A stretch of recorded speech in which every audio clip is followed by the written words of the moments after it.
All right, let's jump right into it. Today, we're going to talk about a number. But listen, this isn't just any number. We're talking about pi, a true celebrity in the math world, and the star of our show today. I mean, for nearly 4 millennia, this one number has completely captivated scientists, mathematicians, you name it.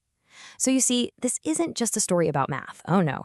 This is a story about a 4,000-year-old human obsession with discovery, with precision, and with the infinite itself. So let me ask you a question. It kind of sounds like a riddle, right? What could possibly connect the huge, sweeping orbit of a planet with, the pizza you had for dinner? Well, the answer is actually hiding in plain sight. It's in the one shape they both share, and that answer is pi. So, what exactly is this number that seems to connect everything from the cosmos to your kitchen? Well, it's a fundamental constant of our universe. Think of it like a rule that's woven right into the fabric of reality. You might also hear some people call it Archimedes' constant. The actual definition is beautifully simple. Just picture a perfectly flat surface, like a piece of paper. Now draw any perfect circle on it. If you measure the distance all the way around it, that's the circumference, and then measure the distance straight across the middle, the diameter, and divide the first number by the second, you will always get pi. Every single time. It doesn't matter how big or small the circle is, it's a perfect, unchanging cosmic rule. But here's where it gets really, really interesting. That simple definition is hiding a truly wild side. And it's this hidden complexity that's made pi an object of, well, obsession for centuries. The whole reason for this long-running obsession comes down to a single mathematical property. Pi is what we call an irrational number.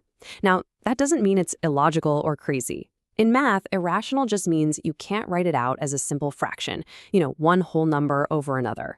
And trust me, that one little fact has some pretty mind-bending consequences.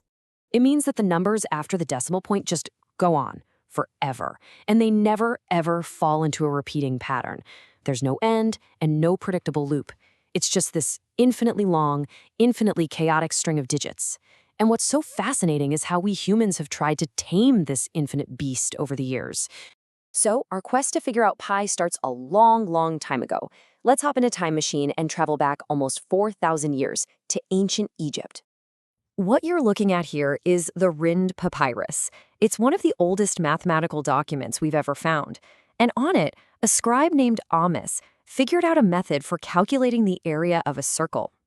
And hidden inside his work is one of the very first approximations for pi ever recorded. And this is where you can really see the ingenuity of these ancient civilizations. The Egyptians, they got a value of about 3.16. At around the same time, the Babylonians calculated it to be 3.125.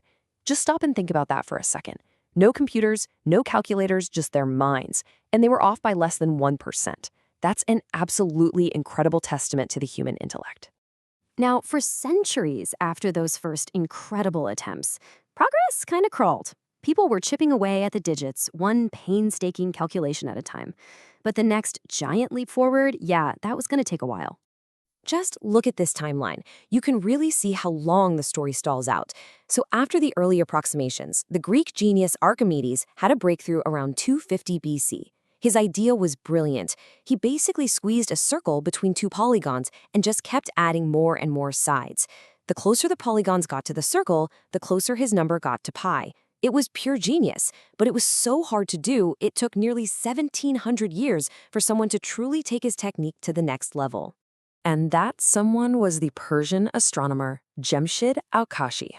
In 1424, he took Archimedes' method and, with unbelievable dedication, calculated pi to 16 exact decimal places.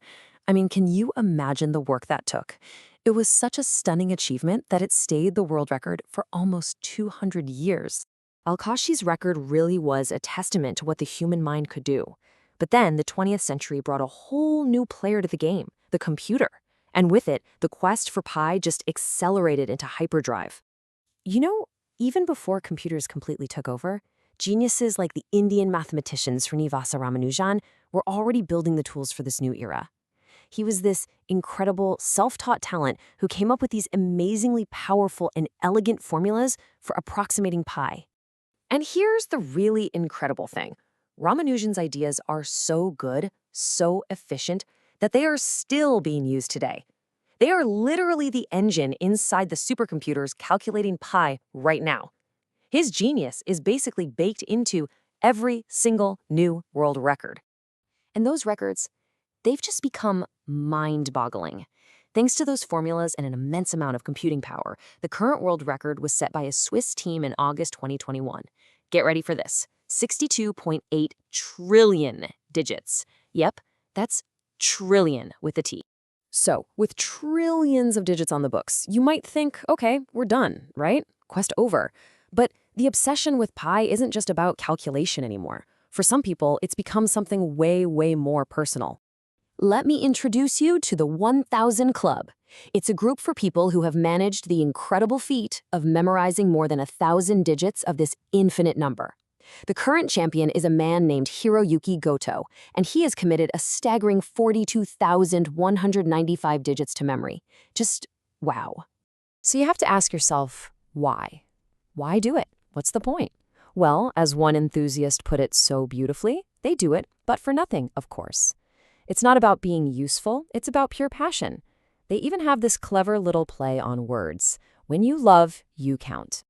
And that, I think, really gets to the heart of this whole 4,000-year journey. From those ancient scribes to modern programmers, the quest for pi was never actually about finding an end, because we all know there isn't one.